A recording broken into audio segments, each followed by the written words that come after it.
જૂનાગઢમાંથી દેશવ્યાપી તાર ધરાવતા એક મસમોટા સાયબર ફ્રોડનો પર્દાફાશ થયો છે।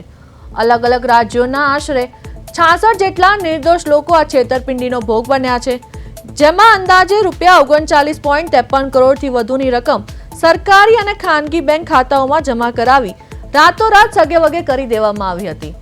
આ સમગ્ર કૌભાંડ મામલે ગત 29 મેના રોજ મુખ્ય આરોપી કેવિન દેકવાડિયા સામે જૂનાગઢ બી ડિવિઝન પોલીસ મથકે ગુનો નોંધવામાં આવ્યો હતો।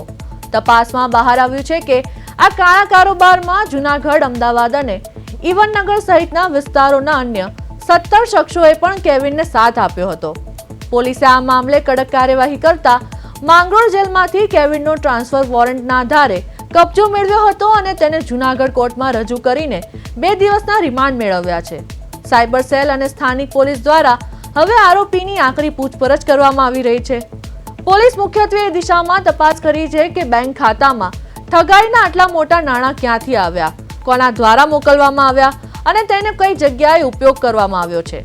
રિમાન્ડ દરમિયાન હજુ પણ અનેક મોટા માથાઓના નામ પણ બહાર આવી શકે તેવી પૂરેપૂરી શક્યતા છે।